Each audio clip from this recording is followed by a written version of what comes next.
प्रमुख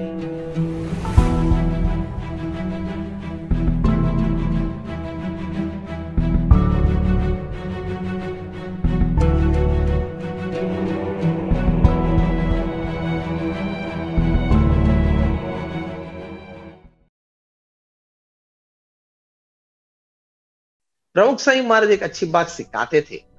किस प्रकार की अभिगम हमें रखना है, कोई हमें गाली दे या हमारी निंदा करे तो प्रमुख स्वामी महाराज कहते थे कि किसी ने आपको गधा कह दिया, किसी ने आपको गधा कह दिया कि आप गधे हो, उस वक्त आपको क्या सोचना है? तो यही सोचना है कि मेरे शरीर पे सफेद चमड़ी है, नहीं है। मेरे लंबे लंबे कान हैं, नहीं है। मेरे 4 पैर हैं, नहीं है। मेरे पीछे एक छोटी सी पूंछ है, नहीं है। बस तो मैं गधा नहीं हूं, मैं मनुष्य हूं। प्रमुख स्वामी महाराज कहते थे किसी ने आपको गधा कहा तब आप गधे नहीं बनते, लेकिन जब when you roll your sleeves और उसके साथ जगरने लिख के जाते हो तब आप गधे बने, क्योंकि आपने उस बात का स्वीकार कर लिया। ये सभी कोई नेगेटिव्स आपको इसलिए असर कर सकते हैं कि आप स्वीकार करते हैं। रेनकोट पहन लो, एक छाता सर पे रख लो, तब कोई दिक्कत नहीं। अब बारिश के बीच हो तो भी उसी तरह टीका निंदा के बीच हो, द्वेष भाव से बीच हो, लेकिन आप अच्छा रेनकोट ये समझदारी का पहन ले, एक अच्छा छाता सर पे समझदारी का रख ले। प्रमुख स्वामी महाराज कहते थे कि सबसे बड़ी समझदारी क्या है कि ये मैं देह नहीं हूं, मैं आत्मा हूं। जो भगवान श्री कृष्ण ने अर्जुन को श्रीमद् भगवद गीता में कहा है कि हे अर्जुन, मेरे और आपके कई जन्म हो गए हैं, जन्म मरण तो चलता रहता है। आज ये जन्म हुआ, ये कार्य करते हैं, अगले जन्म में कुछ और होगा, कुछ और कुछ करेंगे, लेकिन ये जन्म मरण का चक्कर चालू है। और ये सीख देते हुए भगवान श्री कृष्ण ने अर्जुन को कहा कि इस सभी द्वंद्वों के बीच आपको अगर स्थिर रहना है तो ये अभिगम सीखना है कि मैं आत्मा हूं, मैं शरीर नहीं हूं।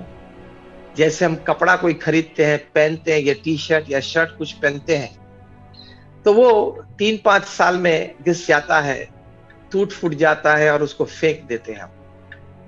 उसी तरह ये 80-90 साल के जीवन के बाद ये शरीर टूट जाता है, फूट जाता है, तो अंतर में रहा हुआ जो जीव, वो आत्मा उस शरीर का त्याग कर देता है। जिस तरह से शरीर पे पहना हुआ कपड़ा हम 3-5 साल में त्याग कर देते हैं, उसी तरह हमारा आत्मा ये 70-80-90 साल का ये शरीर को त्याग कर देता है और दूसरे शरीर में प्रवेश कर देता है। तो ये वास्तविकता का स्वीकार वो सबसे बड़ा अभिगम है जीवन में सभी प्रकार के दुख को तैरने के लिए। अगर आपको दुख को तैरना है तो ये सबसे बड़ी समझ है कि इस प्रकार के अनंत दुख में से मैं पसार हो गया हूं, और जितना भी सुख मैंने अपने जीवन में पाया, उस प्रकार के कई सुख आज तक मैं पाया हूं। वो जन्म मरण का और सुख दुख का चक्कर तो चलता रहता है। ये सीख प्रमुख स्वामी महाराज सिखाते।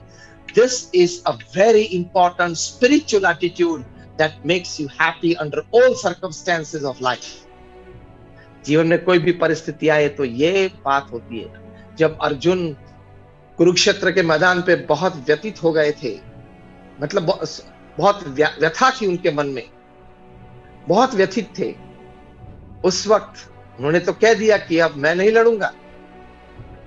स्ट्रेस में आ गए थे, ये मेरे संबंधी हैं, मेरे परिवार के सब बड़े जन हैं,